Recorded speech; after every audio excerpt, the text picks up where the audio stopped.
सब में सब कर भाग सम, सब कर सम उपभोग, अपभोग ही पर भाग जे, चोर हैं असलोग। बहुजन विमर्श चैनल के इस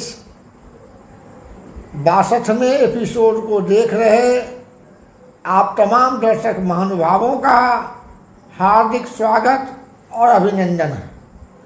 जैसा कि आप तमाम दर्शकों को मालूम है, बिहार में विधानसभा चुनाव 2025 2 चरणों में संपन्न होना है। काफ़ी चुनावी सरगर्मी बढ़ गई है। विभिन्न दलों के हर स्तर के नेता अपने अपने हिसाब से चुनाव प्रचार अभियान में लगे हुए हैं। इसी हिसाब से बहुजन समाज पार्टी का प्रदेश महासचिव होने की हैसियत से इस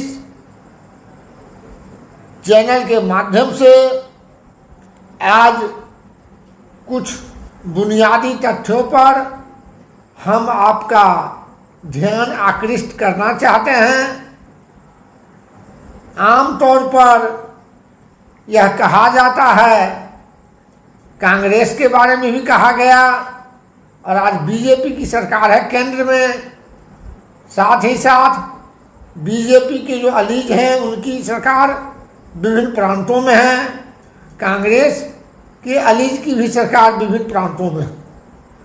एक दूसरे पर यह आरोप लगाते रहते हैं कि सरकार जो विपक्ष में होते हैं उनका यह आरोप होता है कि सरकार पूंजीवाद को संरक्षित कर रही है, लेकिन वह भूल जाते हैं कि सरकार केवल सत्ता पक्ष से ही नहीं होता, जो कह रहे हैं वह भी सरकार का ही पार्ट है, सरकार का पार्ट एंड पार्सल है।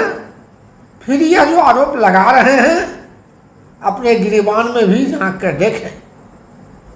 एक एमपी बनने के लिए, एक एमएलए बनने के लिए और यहाँ तक 3 tyre local self government body में चुनाव जीतने के लिए भी पैसा को, संसाधन को ये पानी की तरह बहाते हैं और पूंजीवाद का विरोध करते हैं। हंसाएब ठठाएब फुलाएब गालू, एक ही समय सब काज नहीं हो तो भुआलू। जब बहुजन समाज पार्टी की 4 बार सरकार यूपी में बहन कुमारी मायावती, जो आयरन लेडीज के नाम से पूरी दुनिया में मशहूर है, जब सरकार बनी तो किस तरह से सही मायने में सही नीयत के साथ पूंजीवाद का भी इस्तेमाल और हर बात का इस्तेमाल बहन जी के द्वारा समाज हित में किया गया। पूंजी का स्वरूप विभिन्न समय में अलग अलग रहा है। पहले पूंजी के नाम पर लोग आखेटन करते थे और जानवर को मारकर लाते थे, उसी को पूंजी समझते थे, जो इंडिविजुअल होती थी। बाद में व्यवस्था बनी और व्यवस्था को चलाने के लिए कुछ कायदा कानून बना।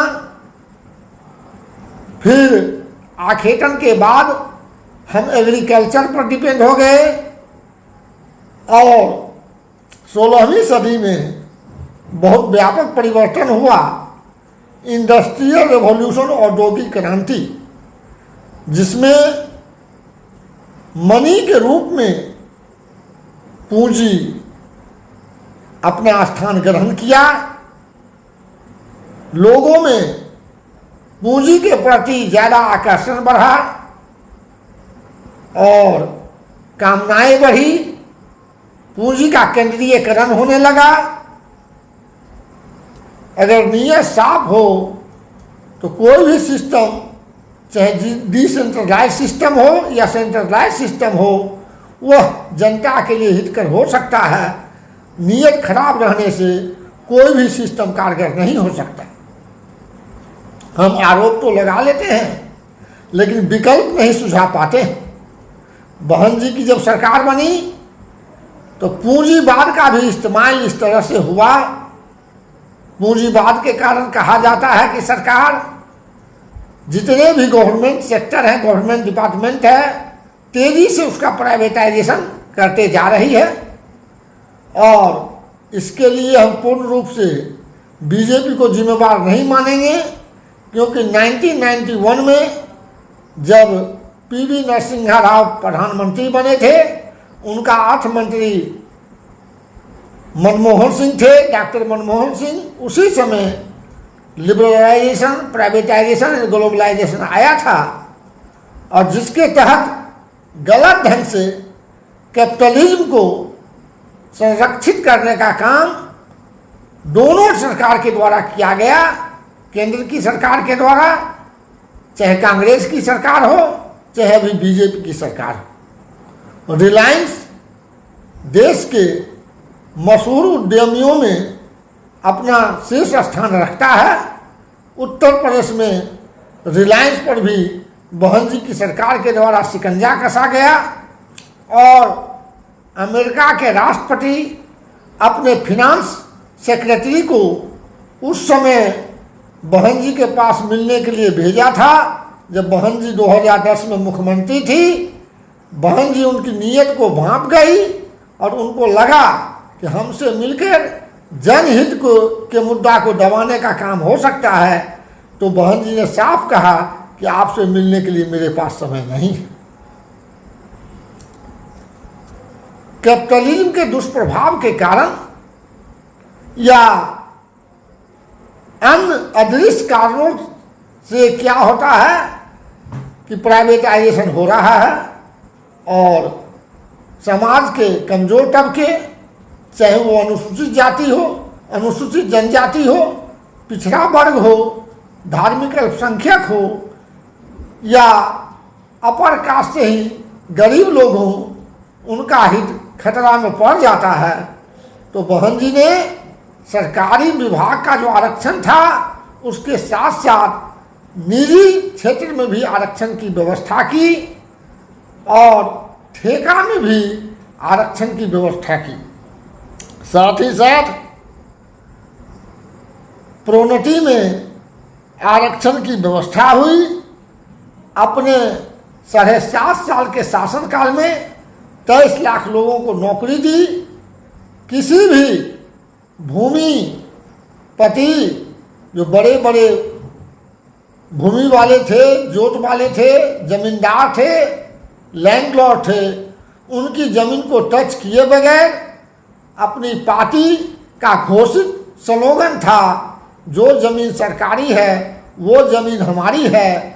तो 1972 से 1994 तक कांग्रेस जनहित का ढोंग रच करके पर्चा बांटने का काम किया था, लेकिन 1 इंच जमीन पर गरीबों का कब्जा नहीं हो पाया था, 1 इंच जमीन पर भी नहीं हो पाया था। कैपिटलिस्ट का, या ये कहिए कि समाज के बैड एलिमेंट का या दबंगों का ही कब्जा रहा। लेकिन जब 95 में सरकार बनी, 100 दिनों के भीतर सरकारी जमीन जो जिसका पट्टा गरीबों के पास था, उस पर वास्तविक कब्जा करवाते हुए हर भूमिहीनों को 3-3 बीघा एकड़, यानी वहाँ का जो पैमाइश है उसके हिसाब से 5 बीघा जमीन उपलब्ध कराने का काम करके जनहित का वास्तविक ख्याल किया गया। और पूंजीवाद, समाजवाद या साम्यवाद जो भी कह लीजिए, सबका इस्तेमाल जनहित में हुआ। सवर्णों की बहाली पर रोक लगी हुई थी, कई एक पद खाली थे कई एक विभाग में, तो उस रोक को भी हटाकर बहन जी ने सवर्ण के हित को भी पूरा करने का काम किया। और 7.5 साल के शासन में 23 लाख लोगों को पक्की नौकरी देकर, स्केल वाली नौकरी देकर के लोगों को आत्मनिर्भर बनाया गया। ये बहुजन समाज पार्टी, इसका उद्देश्य ही है, इसका उद्देश्य है सामाजिक परिवर्तन, सोशल ट्रांसफॉर्मेशन और आर्थिक मुक्ति। बाबा साहब अम्बेडकर जब जर्मनी में अध्ययनरत थे तो उनके साम्यवादी मित्र बाबा साहब से कहे कि आप और आपके लोग भारत में दुखी हैं, इसका इलाज साम्यवाद में है, आप साम्यवाद यानी मार्क्सवाद को भारत में ले जाएं। तो बाबा साहब कहे कि जहाँ जातिवाद हो, वर्णवाद हो, मनोवाद हो, वहाँ पर गांधीवाद, साम्यवाद, समाजवाद, फेबियनवाद, नेहरूवाद कोई भी बात नहीं चल सकता, क्योंकि मनोवाद, जातिवाद, वर्णवाद अन्य सारे वादों को नष्ट कर देता है और भारत में मनोवाद और जातिवाद है। इसलिए सामाजिक परिवर्तन यानी सोशल ट्रांसफॉर्मेशन किए बगैर, समाज की व्यवस्था को किए बगैर कोई भी वाद को भारत में सफल नहीं किया जा सकता, जनहित में उसका इस्तेमाल नहीं किया जा सकता। तब मार्क्सवाद को केरल और पश्चिम बंगाल में लाया गया और वहाँ सरकार भी बनी।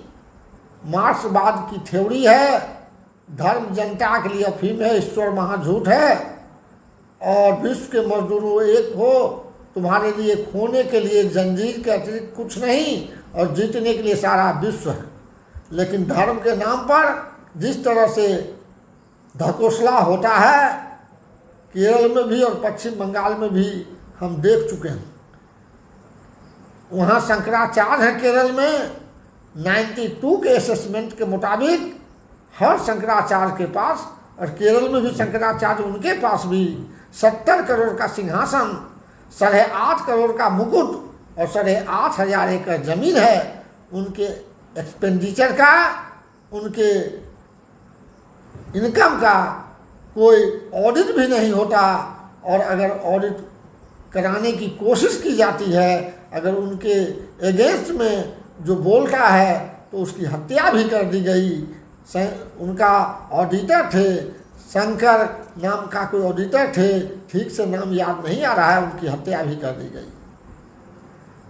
पश्चिम बंगाल में मजदूर का हश्र यह है कि और जगह तो साइकिल रिक्शा चलता था, अभी तो ई रिक्शा है, लेकिन हम देखे हुए हैं, हाल फिलहाल देखे हुए हैं, कम्युनिज्म की जब सरकार थी तब देखे हुए हैं कि मोटा सेठ और भट्ट जी और सेठ जी रिक्शा पर बैठते थे और आदमी उसको दौड़ करके खींचता था ताकत लगा करके। तो ये मजदूर की स्थिति है।